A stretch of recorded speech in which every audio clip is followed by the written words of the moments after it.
As my heir, William now assumes the Scottish titles, which have meant so much to me. He succeeds me as Duke of King. Charles did not summon the nation, stand before the cameras, or deliver a grand royal address.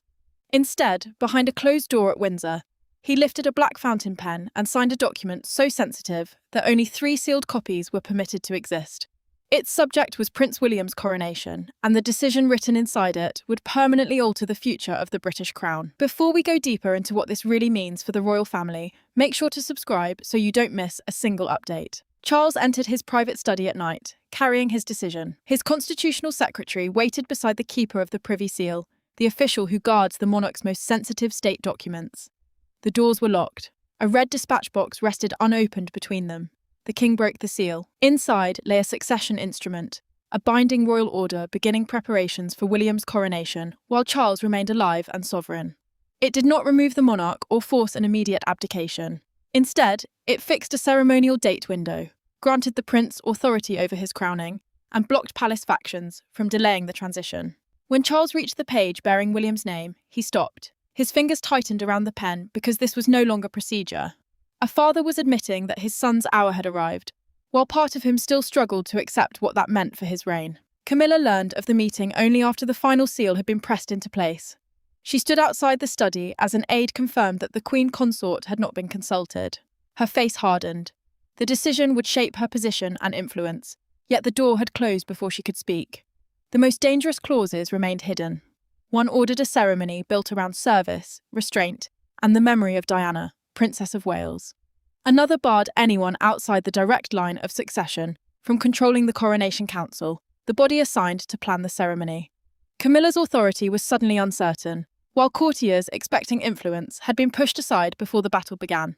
Charles signed the final page, placed the pen beside the red box, and said quietly, "There must be no confusion when the hour comes." The secretary sealed the document before anyone spoke. Before dawn, a private messenger was ordered to carry one copy directly to William, who had no idea his father had designed the beginning of his reign. And when that sealed envelope finally reached William, the shock was not simply that his coronation had been planned. It was what his father expected him to surrender before he could wear the crown. For the public, a coronation is a spectacle of gold, vows, and ancient ceremony. For Prince William, the sealed document was something far more painful. Proof that his father had begun preparing for an ending, neither man had spoken aloud. As he read the first page beside Catherine, the future king discovered that the crown was moving toward him faster than duty, family, or grief had allowed him to admit. William received the envelope at Adelaide Cottage before breakfast. The courier asked for his signature, watched until the sealed copy rested firmly in his hands, and departed without offering a single explanation. The prince carried it inside with growing unease, because private royal deliveries did not arrive without purpose, and this one bore the weight of a decision already made. William broke the seal beside Catherine and read the opening clause twice. A coronation framework was the official plan governing the ceremony, its advisors, and the transfer of responsibilities surrounding a future sovereign.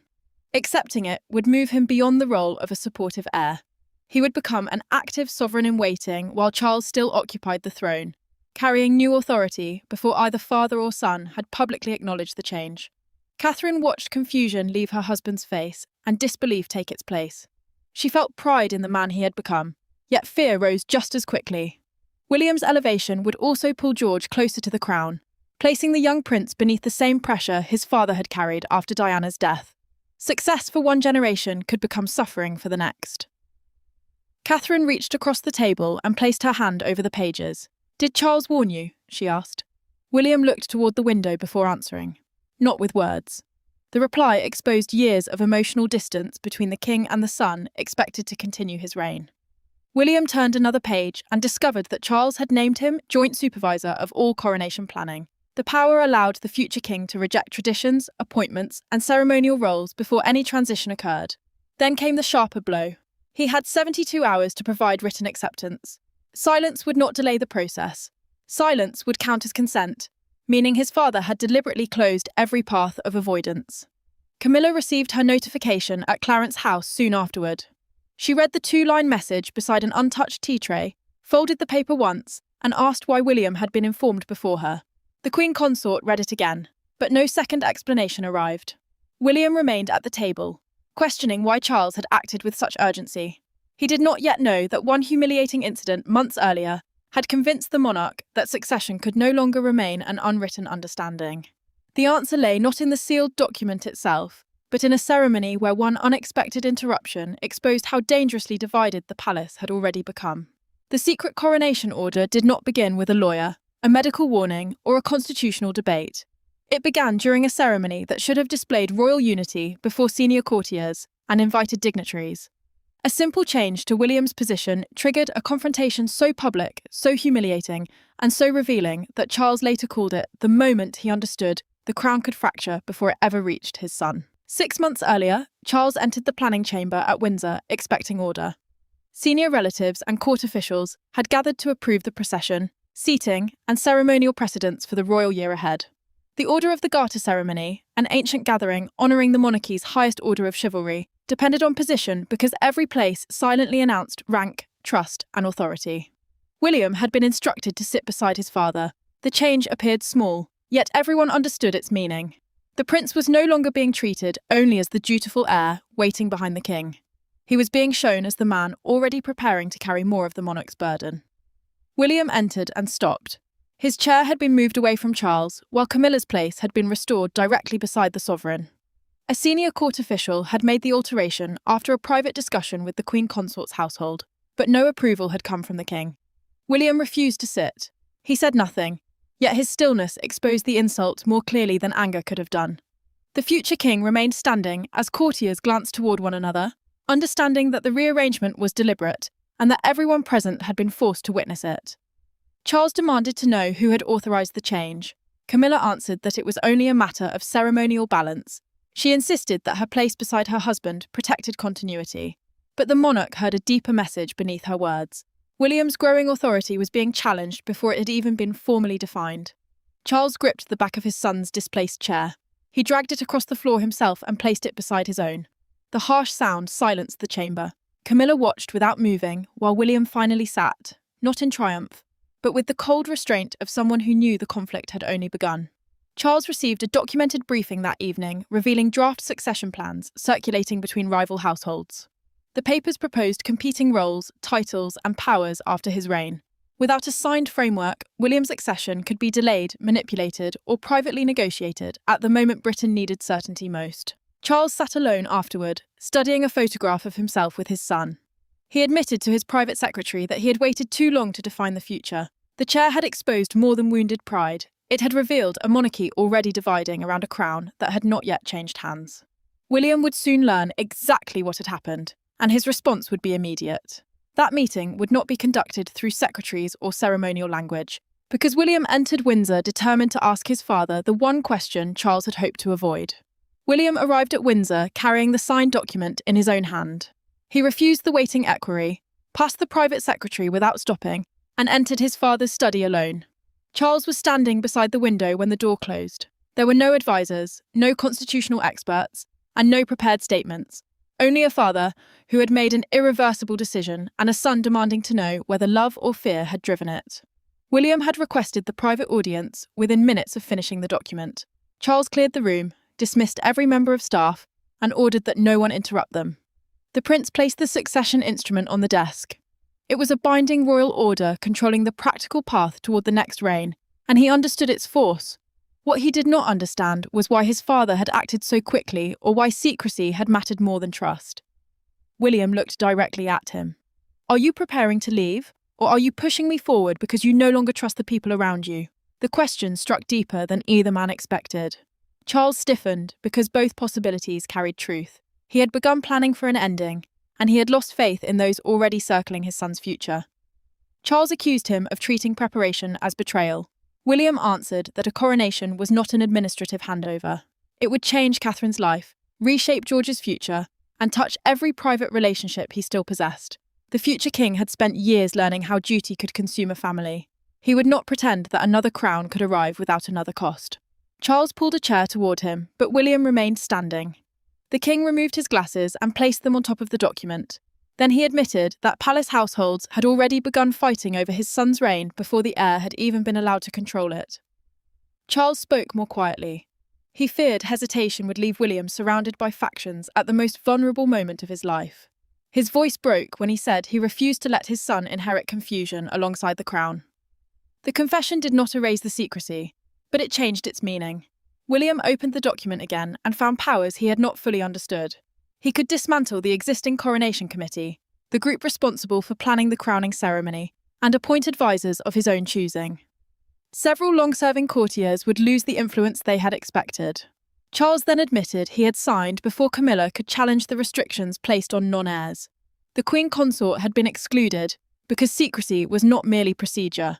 It was protection against resistance already forming inside the palace. William did not reject the order. He demanded one condition instead. Catherine must be included in every decision affecting our children. Charles agreed, but warned that his signature was only part of the structure.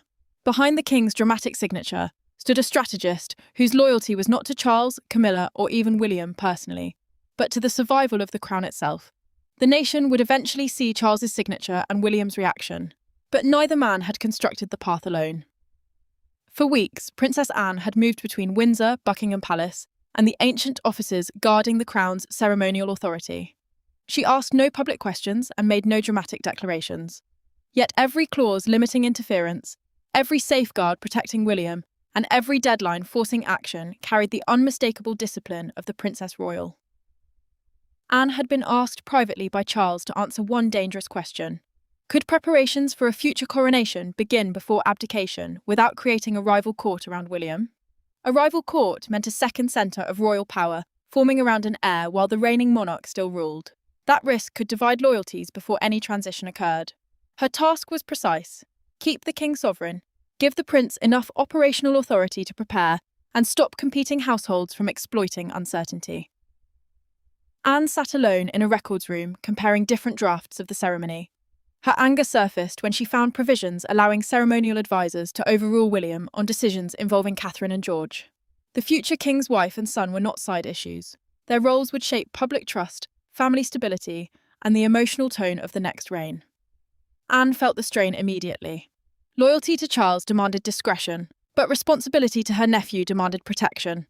She knew the secrecy could wound William, yet delay would leave him exposed to courtiers already planning how to preserve their own influence. Camilla confronted her in a private corridor before the final papers were sealed. The Queen Consort asked whether she had helped exclude the Queen's household from the process.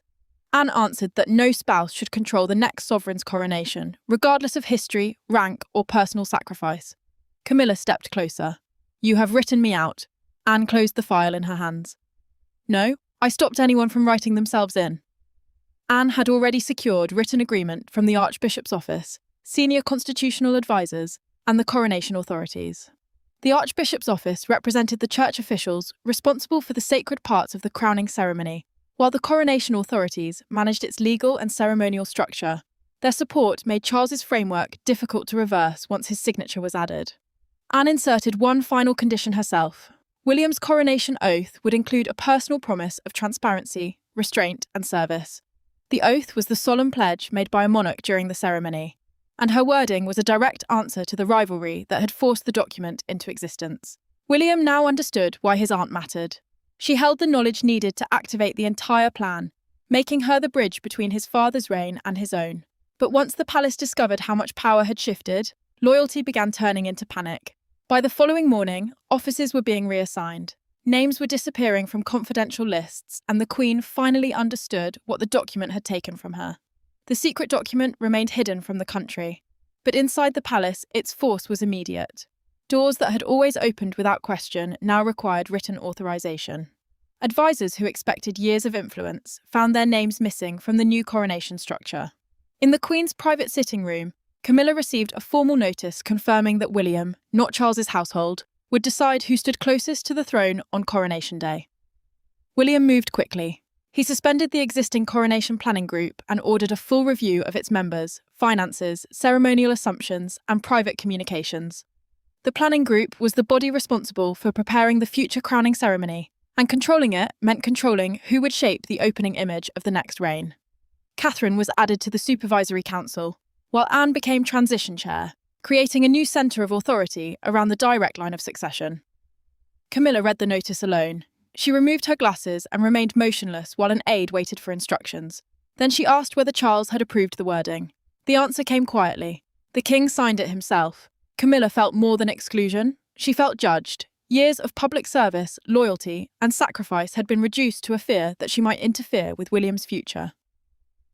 The Queen Consort read the notice again, but the words did not soften. Charles visited her later. He could not promise to restore her influence because the framework had been designed to protect his son from competing households. Camilla listened, then answered with controlled pain. "You protected William by humiliating your wife." Camilla slid the notice across the table toward him. Charles did not pick it up. The monarch kept his hands still as silence widened between them. She finally turned the document face down, and that small gesture changed the argument. This was no longer only about ceremony. It had entered their marriage.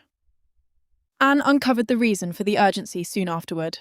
A documented review of private messages showed several courtiers discussing how to preserve their positions after Charles's reign. The Princess Royal removed their names from confidential lists, proving that the king's fears had not been imagined. William then discovered something worse. One proposed arrangement would have delayed Catherine's full ceremonial recognition while expanding Camilla's advisory role during the first year of his reign. The future king understood that informal promises had already become tools of pressure. William ordered every transition decision to be recorded in writing. No whispered agreement, private assurance, or household understanding would survive without proof. The old palace culture had ended with a single command. Yet victory brought no peace. William remained disturbed by what the decision had done to his father and Camilla. Late that night, he asked Charles to meet him somewhere without files, officials, or royal offices between them. Away from the red boxes and guarded corridors, father and son would finally confront not how the crown should pass, but what they still meant to each other before it did. There was no throne room, no secretary taking notes, and no document waiting for another signature. Charles and William met in a small private room at Highgrove after midnight, each arriving without an aide.